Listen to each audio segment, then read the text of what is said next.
Wah, keren nih. Halo Sobat Tani sekalian, jumpa lagi dengan saya Onike Leilogo dalam podcast Onike Leilogo Berbagi.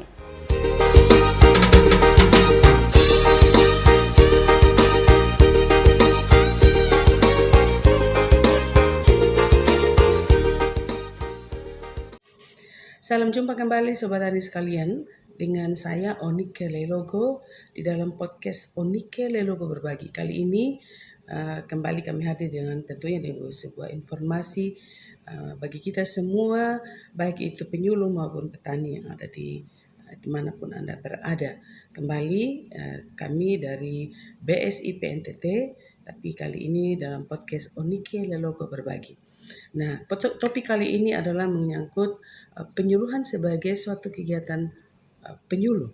Jadi artinya di sini penyuluhan sebagai suatu proses di mana kita melakukan suatu kegiatan transfer teknologi kepada sasaran utama kita seperti petani seperti itu. Sedangkan penyuluh sendiri adalah kita yang melaksanakan kegiatan penyuluhan itu. Kita batasi saja ya apa yang akan diinformasikan kali ini, yaitu seperti apa seorang penyuluh itu dalam melaksanakan kegiatan penyuluhannya.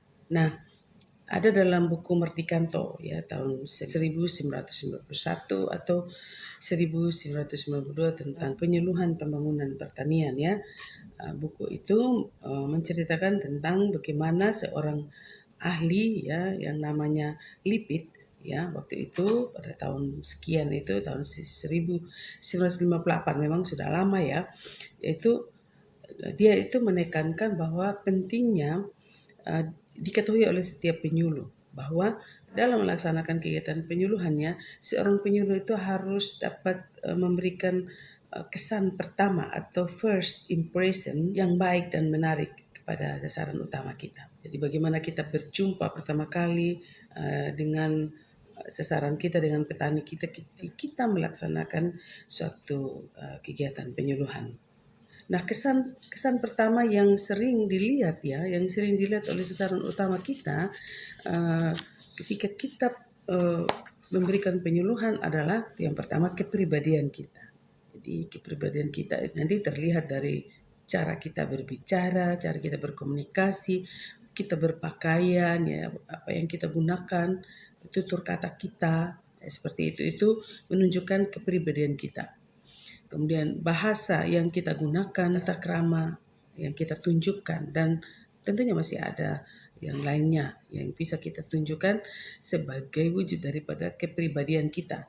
Nah, itu akan dapat dinilai oleh sasaran kita, apakah itu menarik bagi mereka atau tidak.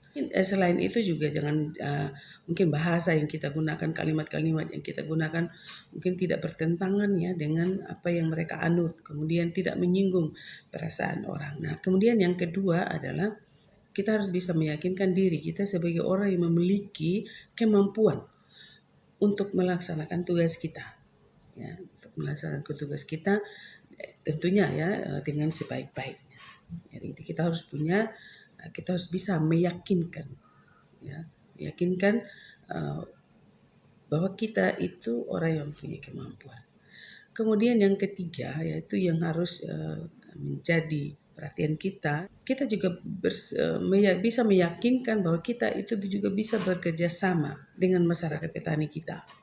Ya, misalnya dalam hal mendorong, memberikan semangat, motivasi, kemudian merencanakan sesuatu dan melaksanakan kegiatan kita dengan baik.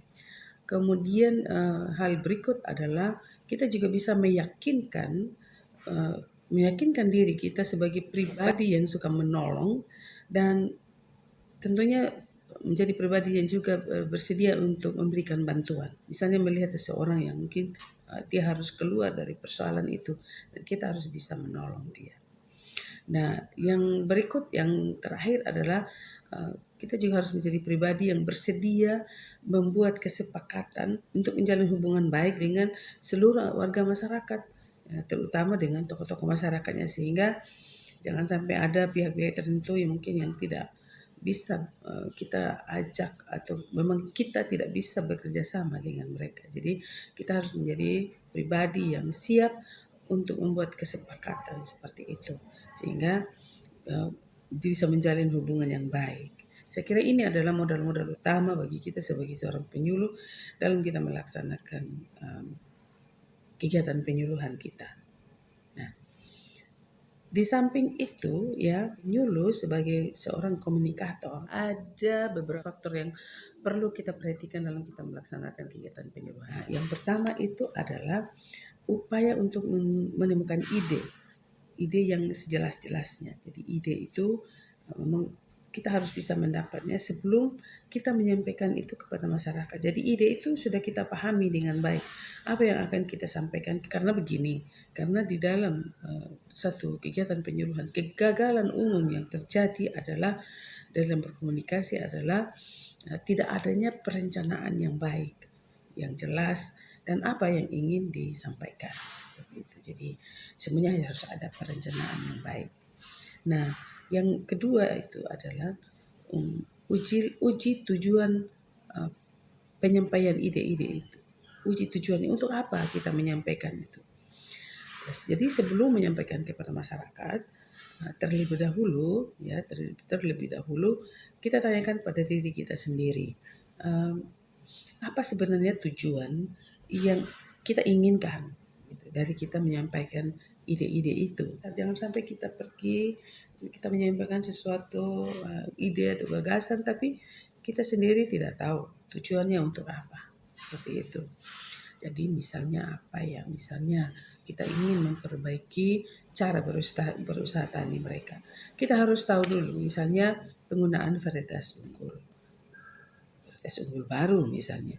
Itu kalau kita sendiri tidak tahu tujuan dari penggunaan varietas unggul baru, maka nanti kita akan mengalami kegagalan di dalam penyampaian daripada ide-ide itu. Seperti itu.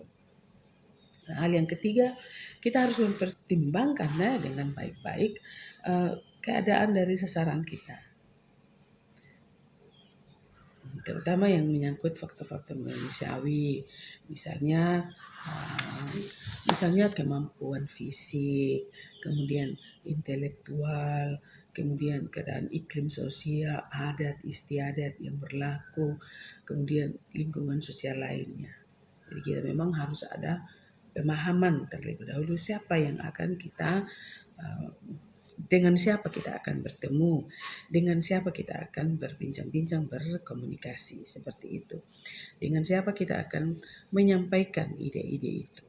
Jangan sampai berlawanan dengan norma-norma atau apapun yang mereka anut. Yang berikut, konsultasikan rencana kita itu kepada pihak lain yang mampu menunjang kegiatan kita. Jadi yang biasa ya, kalau ada hal-hal kecil mungkin yang kita tidak ingat seperti itu. Jadi orang lain juga harus bisa mengoreksi kita, memberikan kepada kita saran usul supaya apa yang kita sampaikan nanti itu benar-benar sesuai dengan sasaran kita seperti itu. Kemudian kita juga harus bisa menggunakan gaya atau keterampilan kita dalam berkomunikasi. Jangan sampai kita belum pernah mengenal masyarakat di situ, tapi kita sudah menggunakan gaya komunikasi seolah-olah kita itu sangat akrab dengan mereka, sehingga kadang-kadang menggunakan kata-kata yang memang seharusnya tidak kita gunakan, atau bahasa-bahasa yang mereka tidak kenal seperti itu. Jadi kita harus menggunakan gaya komunikasi kita yang baik seperti itu, dan kita juga harus memberikan penekanan pada hal-hal yang memang harus menjadi fokus mereka. Kita juga harus bisa mungkin memperhatikan kebiasaan-kebiasaan mereka, kegemaran-kegemaran mereka, sehingga kita bisa memilih waktu yang tepat untuk dapat bertemu dengan mereka.